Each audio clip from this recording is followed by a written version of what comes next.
uma pergunta esses dias de como a injeção eletrônica impacta tanto no rendimento do motor como no consumo. Para isso, nós vamos precisar começar explicando o seguinte: o motor nada mais é do que uma máquina que transforma energia térmica em energia mecânica, o motor do veículo. E para ele funcionar, nós precisamos da combustão, certo? Que é a queima do combustível. Essa queima, ela precisa de quatro elementos principais, né?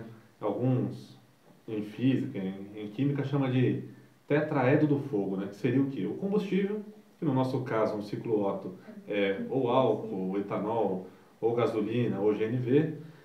O comburente, que é o ar, né? Atmosférico mesmo, que entra junto com esse combustível. O calor, que é a faísca da vela de ignição.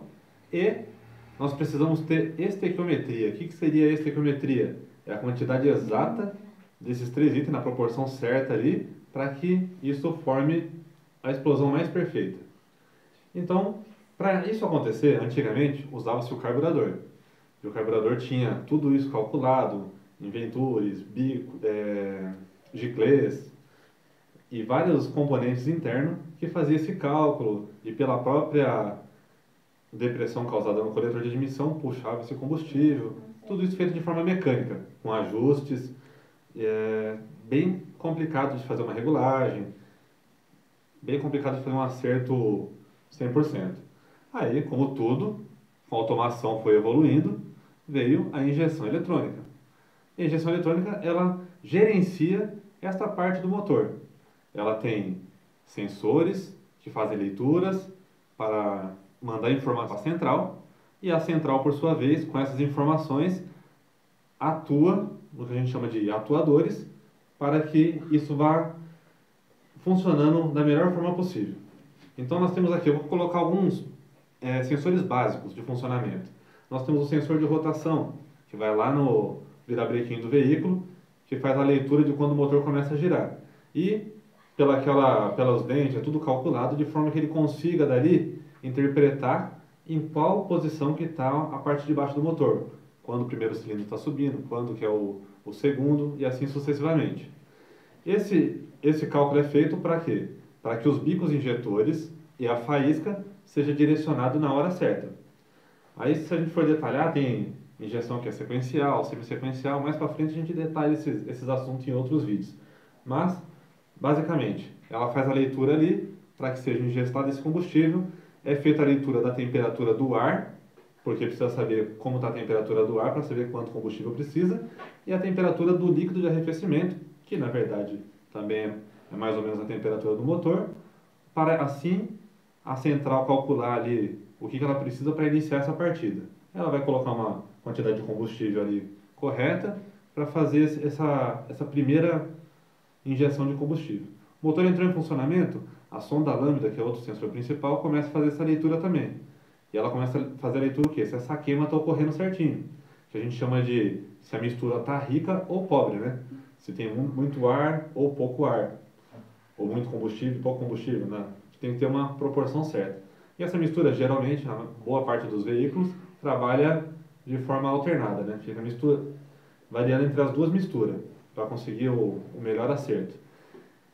Desta forma, a injeção auxilia na economia de combustível e também no rendimento do motor. Porque com o cálculo pela central, pelos sensores, tudo, conforme o carro vai esquentando, ela vai diminuindo o tempo de injeção, ela vai injetando menos combustível.